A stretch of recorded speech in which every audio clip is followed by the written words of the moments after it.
Buenas tardes a todos. Este es un video que en realidad habla de temas que hemos estudiado y analizado en la cátedra de Hormigón 1, en Hormigón 1, donde ustedes han incorporado las primeras herramientas como para empezar a desarrollar proyectos de estructuras de hormigón armado y bueno, en este Hormigón 2 incorporaremos herramientas adicionales para que puedan desarrollar también proyectos con estructuras de hormigón pretensado y estructuras con tipologías particulares como iremos viendo a lo largo del cuatrimestre, finalizando con estructuras de puentes.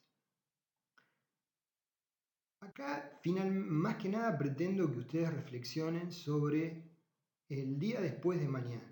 Me refiero a luego de que hayan aprobado la materia y que ya estén un paso adelante y empiecen a hacer sus primeros trabajos reales de ingenieros, ¿sí? Entonces se van a encontrar con todos los interrogantes que nos hemos encontrado, todos los que les estamos tratando de transferir conocimientos y experiencias en esta tarea tan linda de la docencia.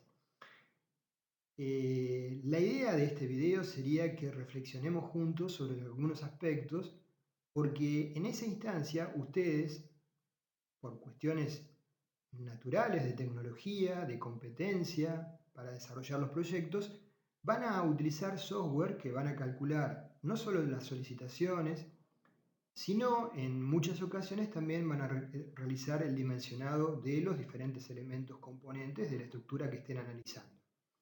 Entonces,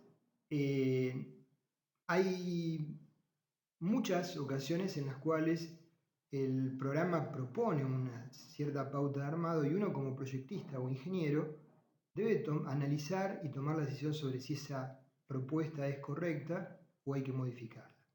La idea de este video sería despertar algunas ideas y algunas reflexiones sobre este tema.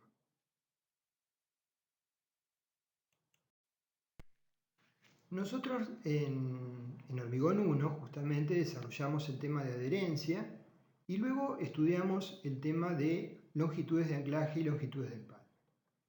No vale la pena retroceder hasta ese punto, pueden ver las clases y videos con audio que tienen de esas clases de Hormigón 1 si lo desean repasar, o por supuesto tomar los libros, que es algo tan interesante e importante hacerlo.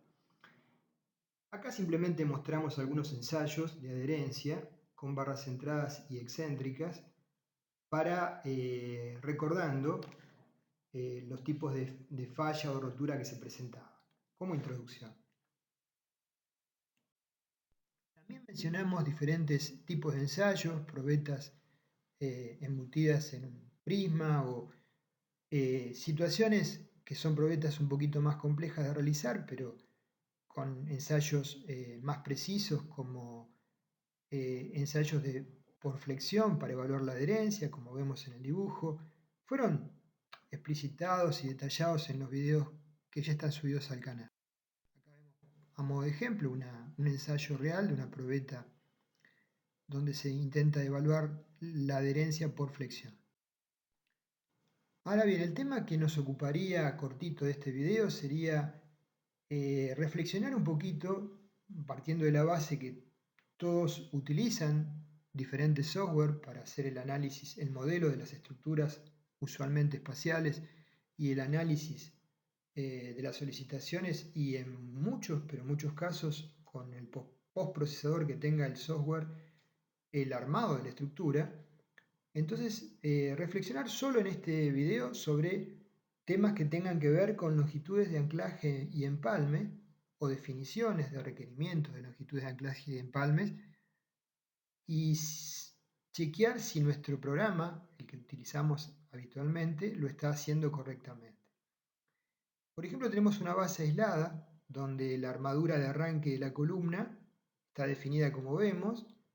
Quedan pelos naturalmente por encima de la superficie de hormigonado de la base para empalmar esos pelos con la armadura de la columna. Entonces acá hay dos aspectos que conocemos, que hay que chequear: que la longitud de empalme de las armaduras que quedan para vincular con la futura columna sean las adecuadas, sobre todo teniendo en cuenta que las columnas no hay que definir en general empalmes por compresión, sino que frecuentemente para ciertas combinaciones de cargas asociadas con viento o con fenómenos sísmicos o con cargas no simétricas, se generan momentos flectores. Entonces, muchas veces los empalmes se deben definir por tracción. Consecuentemente, son longitudes de empalme bastante más importantes que las anteriores.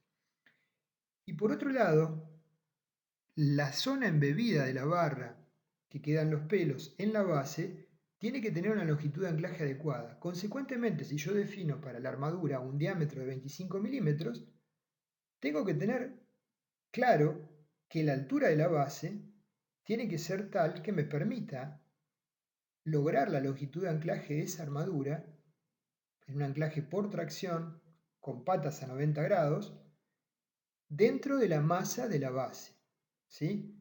Teniendo en cuenta que hay una armadura inferior en forma de parrilla en la base y que esa armadura inferior tiene que tener un recubrimiento adecuado que está en el orden de los 5 centímetros o más en función de la agresividad del medio ambiente, y abajo un hormigón de limpieza, que no se computa, pero digamos, la longitud de anclaje disponible es la altura de la base menos el recubrimiento menos 2 veces el diámetro de la armadura de la parrilla de flexión.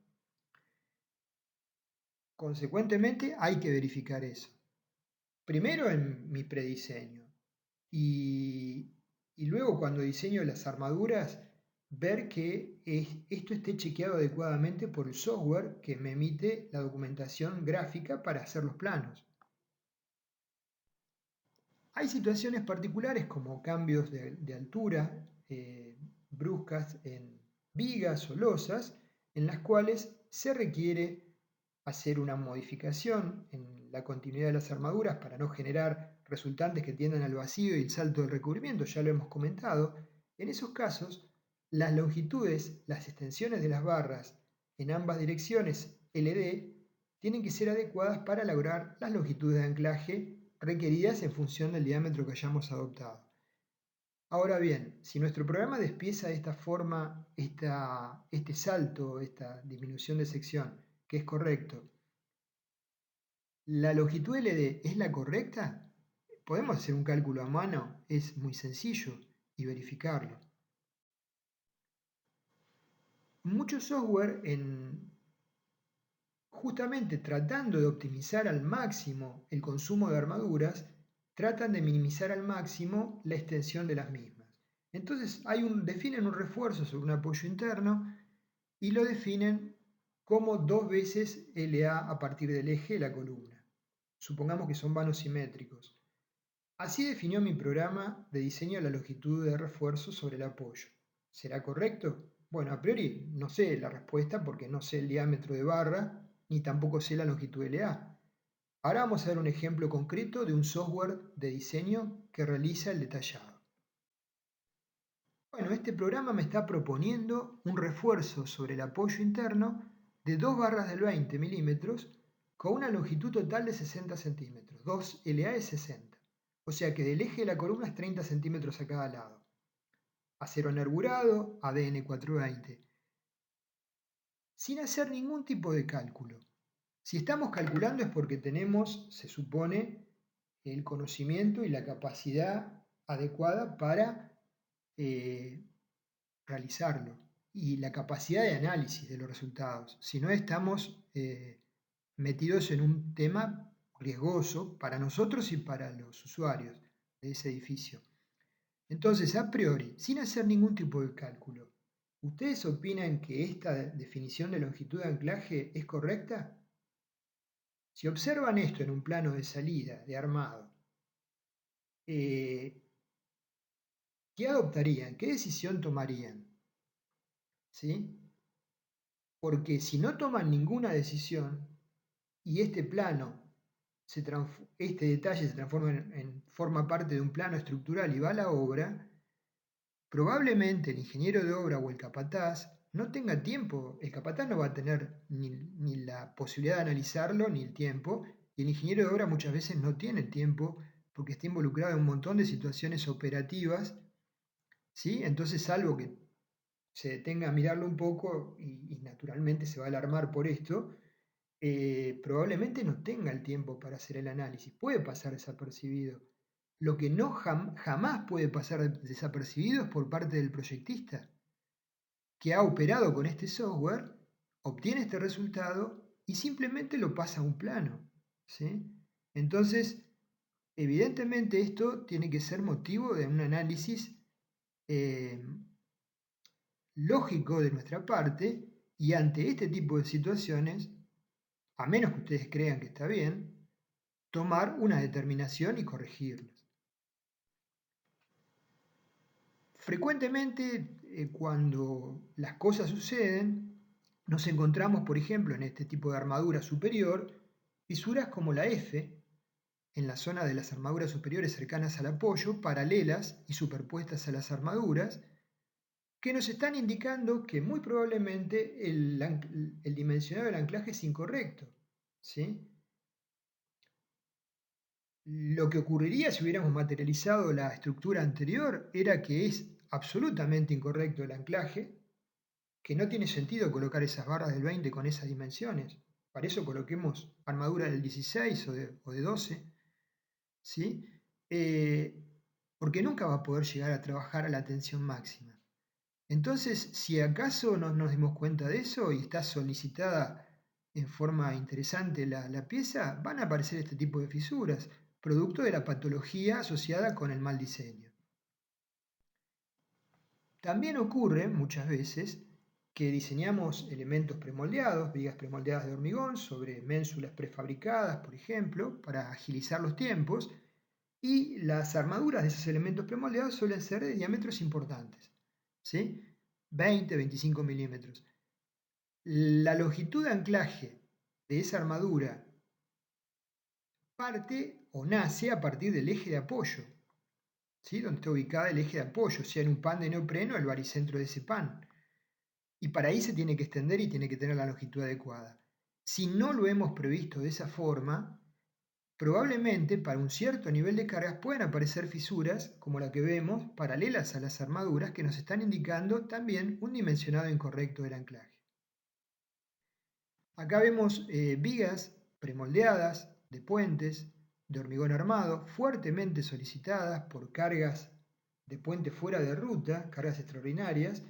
Cómo se adoptó el criterio del anclaje de las armaduras de 25 milímetros con gancho 90 con horquillas horizontales para evitar esta situación. Acá vemos una visión ampliada de las mismas.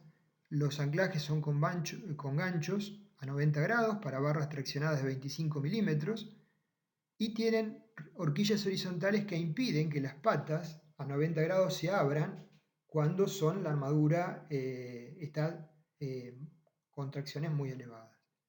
Hay muy poco espacio para trabajar, pero siempre hay que replantear esquemáticamente cómo vamos a colocar esas armaduras y si es factible el hormigonado. Por ejemplo, estamos trabajando con un muro de contención, con el suelo naturalmente a la derecha, que empuja sobre el muro en tipo cantilever en ménsula. Ya hemos visto videos sobre este tema. Naturalmente el muro se ejecuta en 2 etapas, la solera en primera instancia, y luego se va ejecutando el muro en elevación en una o varias tongadas. Ahora, la pregunta es, la armadura principal que toma las tracciones en el muro, denominada tipo 1, la longitud en espera que queda de la armadura embebida en la platea L1, ¿es la adecuada para lograr un empalme por yuxtaposición para elementos traccionados? Las solicitaciones de tracción son máximas en esa zona, ¿sí? La que me arroja el software que estoy calculando. Este tipo de armaduras, nuevamente, son armaduras de diámetros importantes, 20 o 25 milímetros, hasta eventualmente 32. Entonces, la longitud L1 es la adecuada, la que me da el software. Bueno, debería hacer un análisis del valor que me está dando y para así poder quedarme tranquilo a hacer una corrección. Cuando ejecutamos vigas premoldeadas de hormigón armado, generalmente se arman por etapas, entonces cubiertas, por ejemplo, para cubiertas industriales con luces importantes a salvar libres o para vigas de puentes. Entonces en la primera etapa se hace un elemento premoldeado que arroja la armadura de tracción. En la cara superior queda armadura pasante que se llaman conectores de corte, y esos conectores de corte marcados en verde tienen que tener una longitud sobre la cara superior de la viga premoldeada de L0 tal que logren la longitud de anclaje requerida de la viga premoldeada en la losa. De tal manera que cuando la losa haya fraguado y trabaje como viga placa, la fuerza rasante entre losa y viga, C igual a T, sea capaz de transmitirse a través de estos elementos conectores eficientemente. Ahora, si la longitud no es adecuada de L0 en función del diámetro que adoptemos, ese trabajo no va a ser correcto. Acá arriba simplemente les planteo diferentes opciones que nos brinda el código ASI 318-2005 para hacer este tipo de conectores. En su momento les comenté malas experiencias con la horquilla tipo B. Me parece que la tipo A abierta no es la más adecuada. Por lo tanto, lo que más se aconseja en función de la experiencia que uno tiene es estribos cerrados que queden embebidos en la viga y sobresalgan, como vemos en las fotos, con la longitud adecuada. Pero hay que hacer una verificación de si esa longitud es adecuada para lograr el anclaje a partir de la superficie de contacto viga premoldeada losa en la losa. ¿Sí?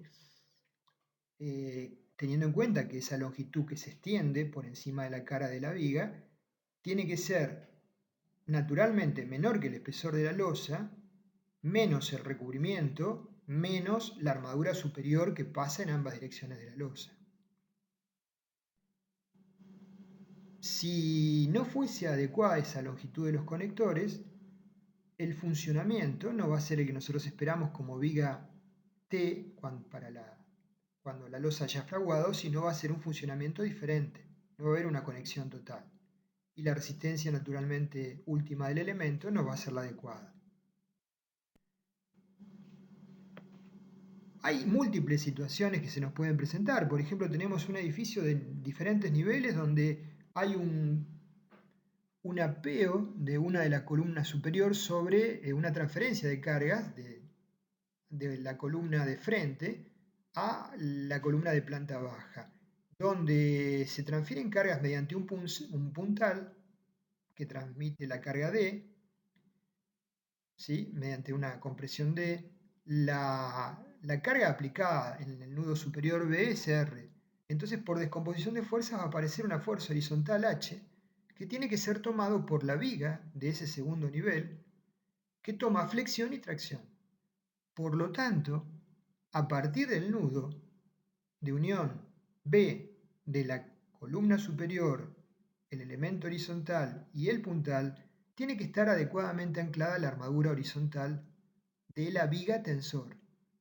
¿De qué forma? Bueno, lo tendremos que evaluar, pero no podemos dejar de tener presente que la longitud de anclaje debe ser la requerida en función del diámetro de la armadura que hayamos adoptado. Sugiero adoptar diámetros de armaduras menores para que las longitudes de anclaje sean factibles de materializar.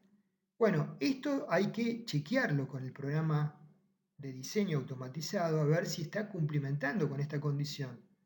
¿Sí? Caso contrario, el diseño es incorrecto y la responsabilidad de ese diseño incorrecto es nuestra. Otra situación muy frecuente, encuentro de vigas de diferentes alturas y empalme de columnas. Entonces acá la viga de menor altura tenemos que controlar que la longitud de la armadura inferior se extienda a partir del eje de la columna a una longitud de la armadura inferior L igual a la longitud de anclaje de la viga. Y por su parte lo que mencionamos anteriormente, los pelos de la armadura de la columna se extiendan a una longitud de empalme no de anclaje, de empalme, adecuada para empalmar con la columna del nivel superior, considerando que ese empalme probablemente, seguramente va a ser de tracción. Entonces, estas verificaciones corresponden que las desarrollará el programa, pero corresponden que en algunas secciones las chequemos nosotros para ver si son correctas o no. Acá hay un ejemplo conocido por muchísimos de ustedes de una plataforma de explotación en el Mar del Norte, en donde el diseño estaba automatizado y en un nudo en particular de las celdas se diseñó ese elemento de diámetro 25 con una longitud de 9,75 milímetros, ¿sí? Con topes para generar anclajes en los extremos inadecuadamente colocados, ¿sí? Con una extensión insuficiente. ¿Qué pasó en este caso? Como las cargas eran severas, en la etapa constructiva se produjo una fisura que pasó justo por atrás del tope de esa armadura que debería coser esa fisura justamente, y se produjo el colapso de esa celda y el colapso endamero de toda la celda y toda la estructura de hormigón que costaba cientos de millones de dólares. Entonces, este detalle, que lo desarrolló un programa a partir de un modelo en elementos finitos que tenía algunas deficiencias, no el programa, sino el modelo que había hecho, se había desarrollado para resolverlo. No importa si el modelo tenía estas deficiencias. Cuando este plano surgió producto de ese análisis y se volvió a un papel y se analizó en el estudio de ingeniería, alguien debería haber dicho, señores, tenemos una barra de 25 milímetros que debería coser una fisura potencial y que por la longitud que tiene no la va a poder coser. No necesito hacer ningún número para darme cuenta que no la va a poder coser. Es evidente que eso puede llegar a pasar. Y ocurrió. Entonces, en este caso hubo un colapso global de la estructura, se perdieron cientos de millones de dólares y por suerte tengo entendido que se salvaron las vidas porque se pudo evacuar la plataforma, pero con un costo económico enorme. ¿Se podría haber evitado? Por supuesto que sí, solamente habiéndole dedicado unos minutos a analizar los planos de armado del software que estábamos utilizando y corrigiéndolo a mano, extendiendo en este caso esas barras de anclaje horizontales lo suficiente para cruzar esa fisura potencial. Entonces, como resumen de lo que hemos estado hablando y evaluando, podemos concluir que hay múltiples sectores en donde para que la estructura que hemos diseñado trabaje correctamente, es vital, sumamente importante, respetar las longitudes de anclaje o empalme según corresponda. Si yo en el proceso de desarrollo del proyecto, por los tiempos con los cuales uno trabaja y acotado siempre, delegamos en el programa de diseño esa responsabilidad, no está mal, no es incorrecto esa idea. Pero la pregunta es, que les hago, ¿no deberíamos verificar algunas secciones críticas en los planos de armado automatizados? ¿Sí? Una vez que tenemos ploteados los planos, ¿no deberíamos chequear si concordamos con lo que nos está entregando el programa? Porque finalmente nosotros somos los únicos responsables de ese proyecto y nuestro proyecto se vuelca a través de los planos, como lo hemos hablado en múltiples ocasiones. Entonces, si acaso se deslizó algún error en alguna etapa intermedia, tenemos toda la posibilidad del mundo de subsanarlo en esta última etapa. Y realmente es importante que lo hagamos. No es tiempo perdido el que le dediquemos a hacer una revisión crítica del resultado que tenemos. Creo que es tiempo ganado y problemas que podemos potencialmente evitarnos. Bueno, aquí terminamos. Gracias por tener paciencia y escuchar.